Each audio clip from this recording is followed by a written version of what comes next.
Night settles gently over Ile-Ife, not as darkness but as memory. In this place, silence carries weight. Every courtyard, every shrine, every path of red earth remembers a time when power was not seized, but received, when authority did not shout, but breathed, slow, deliberate, sacred. By now, the Yoruba story has crossed the threshold of arrival and settlement. Ile-Ife is no longer simply a homeland. It is becoming a center of meaning.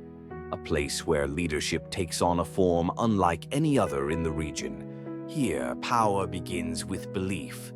Among the Yoruba, the origin of kingship is inseparable from the name Odùduwà. Not merely a person, but a turning point, a presence remembered as the moment order emerged from uncertainty. Oral traditions speak softly but firmly. Odùduwà arrives when the world is unfinished.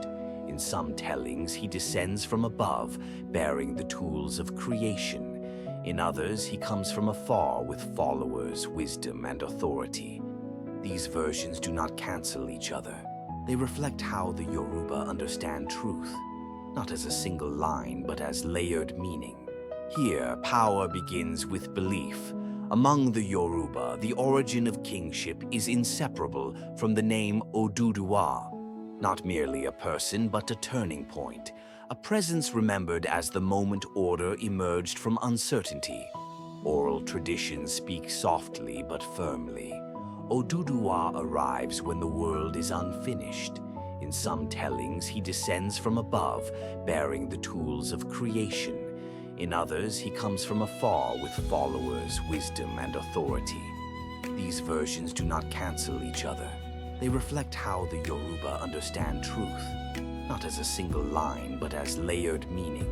What matters is what Odùduwà represents.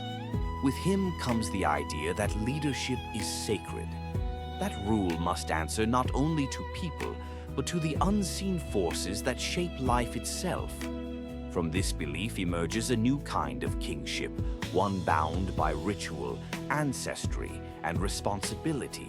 In Ile-Ife, the ruler is not merely a king. He is a bridge between worlds. This understanding reshapes the city. Archaeological evidence reveals careful planning, distinct residential areas, sacred spaces, and political centers.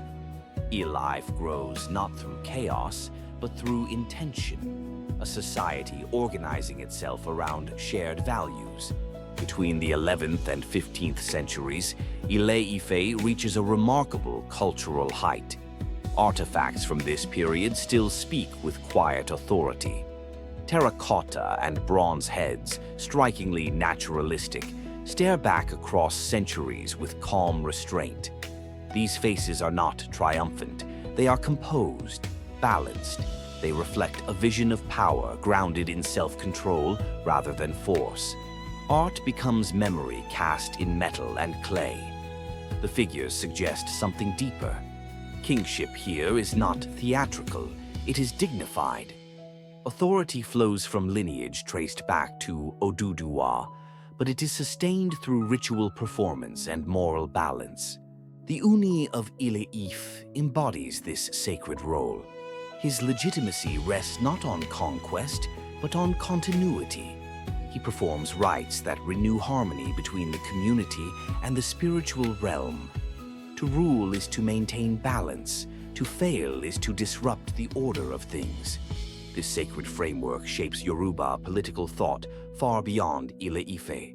As new Yoruba kingdoms emerge, Oyo, Ijebu, Ekiti, Ondo, they look back to Ile-Ife as the source. Royal crowns are said to originate there. Lineages trace their authority to Odùduwà. Even as power spreads outward, legitimacy flows inward from the sacred center. Yet history invites a deeper look. Archaeology suggests that Ile-Ife's rise was gradual. Settlement layers show continuity rather than sudden domination. Trade expands, crafts specialize, social roles become defined. These patterns point to internal development, a society slowly transforming into a state. In this light, Odùduwà may represent more than a single figure. He may embody a remembered transformation, a symbolic ancestor through whom generations explained their becoming.